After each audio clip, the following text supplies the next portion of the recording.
Alhamdulillah, asyhadu an la ilaha illallah, asyhadu anna Muhammadar Rasulullah.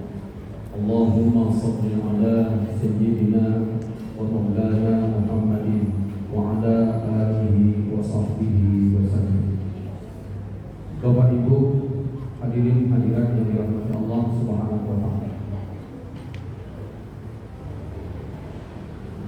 Saya kedatangan tamu kakek-kakek umur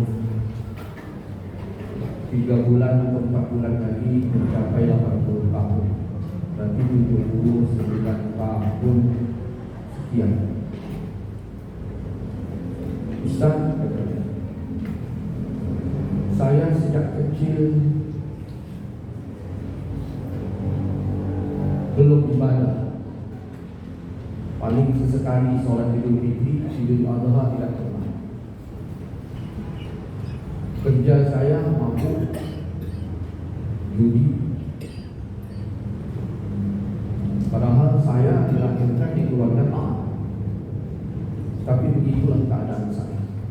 Dan saat ini saya lelah dengan keadaan saya, kelakuan saya. Sekarang saya pengen taubat.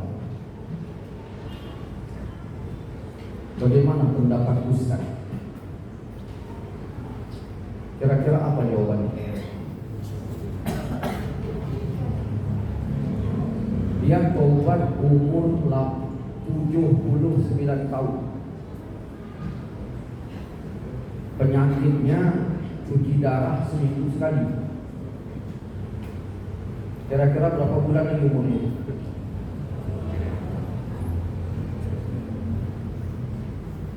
Apa jawaban kita? Pertanyaannya adalah, kalau aku tobat, aku bisa masuk surga apa?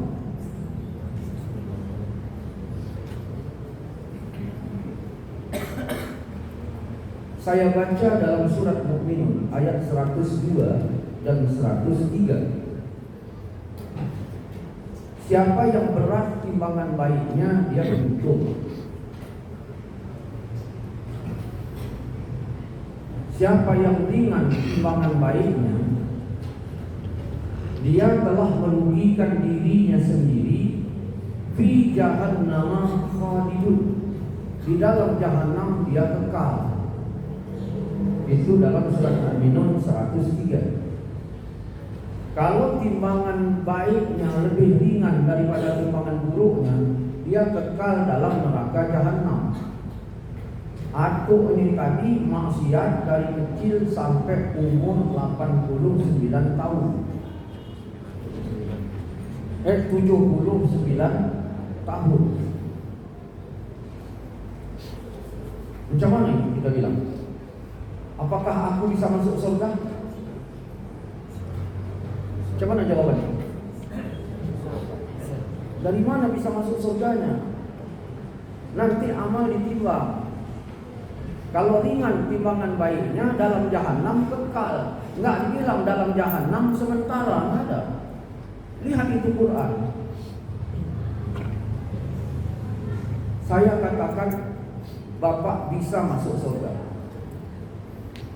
Lalu bagaimana dengan ayat yang ini? Kalau bahasa kasarnya, jangan kotok-kotok koyakku. Kalau memang tak masuk surga, ngapain aku tobat? Saya katakan, aku bisa masuk surga. Nah, jalannya di mana? Padahal kan nanti ditimbang.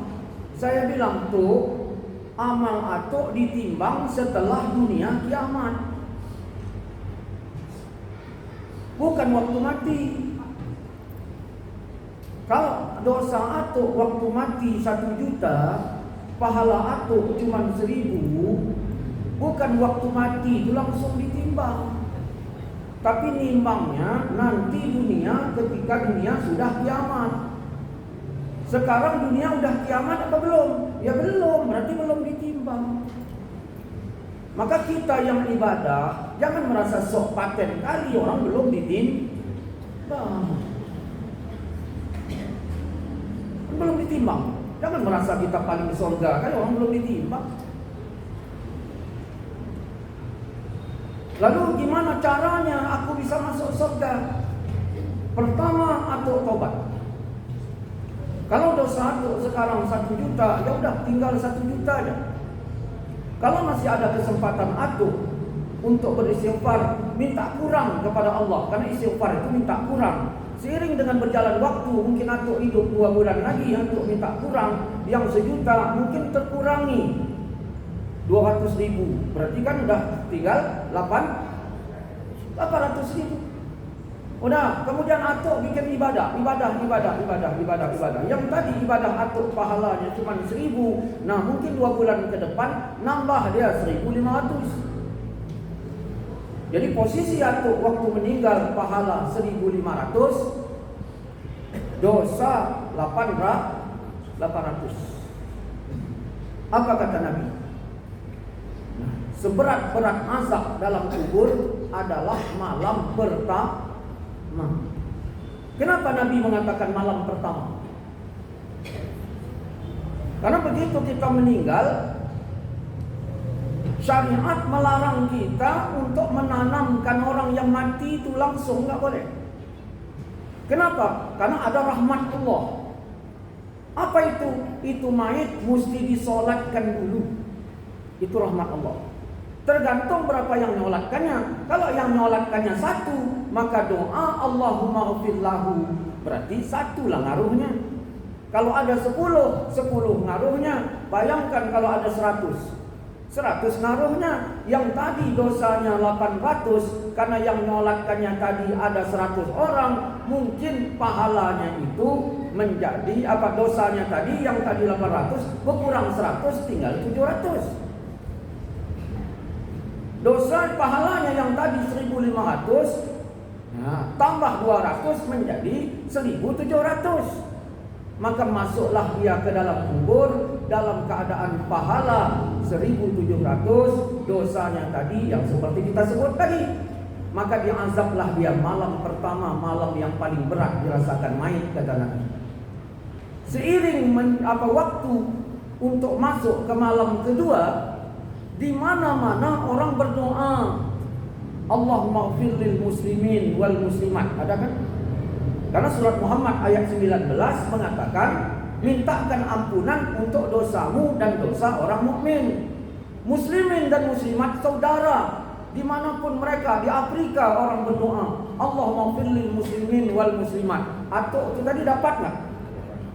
Berarti dosanya makin berkurang. Kira-kira berapa orang yang berkata muslimin dan muslimat? Banyak. Maka malam kedua dosanya makin berkurang, pahalanya makin nambah. Malam ketiga berkurang, bertambah. Maka makin lama azabnya makin ringan. 20 tahun atuk itu dalam kubur. Bagaimana? Diazab enggak? Atuk itu tidur dalam kubur, tidur. Begitu hari kiamat, dibangkitkan dari kubur atuk. Maka atuk itu berkata, ya wailana man ba'asana min marqadina hadza. Aduh, celaka kami. Siapa yang membangunkan kami dari tempat tidur kami? Kenapa? Karena azabnya tadi udah habis. Apa kata Allah? Hadza ma wa'ada ar-Rahman. Inilah hari yang dijanjikan Tuhan. Wa sadaqal mursalun. Maka dia bangkit dari kubur. Artinya apa? Kalau memang demikian, bagaimanalah kedudukan An-Najm 3839? Tidak ada dosa kecuali yang dikerjakan, tidak ada pahala kecuali yang dikerjakan. Di sini seringnya orang hanya membaca 2 ayat. Kalau mau baca 4 ayat, 36, 37, 38, 39. 36, 37 sudahkah diberitakan kepada mereka apa yang terkandung dalam ajaran Musa dan Ibrahim? Allah nanya ajaran Musa dan Ibrahim. 38, 39 penjelasan, yaitu ajaran Musa dan Ibrahim, seorang berdosa tidak memikul dosa orang lain, tidak ada pahala kecuali yang dikerjakannya. Maksudnya Allah menjelaskan ajaran Musa dan Ibrahim, seorang berdosa tidak memikul dosa orang lain, tidak ada pahala kecuali yang dikerjakannya. Jangan kita jadikan ayat ini untuk syariat masa Nabi kita. Kalau ini dijadikan syariat berarti bertabrakanlah dengan surat Muhammad ayat 19. Mintakan ampunan untuk dosamu dan dosa orang mukmin. Maka kalau kita mati sekarang lebih enak. Makanya Nabi berkata, sejelek-jelek umat orang yang masih hidup menjelang hari kiamat, kata Nabi. Andai kata saya yang mati terakhir kali menjelang hari kiamat, saya yang mati, siapa lagi yang berdoa?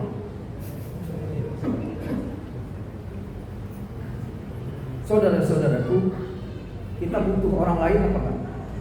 Kalau begitu, mukmin sesama mukmin, jangan bermusuh-musuh. Assalamualaikum warahmatullahi wabarakatuh. Demikian kami Bapak Ibu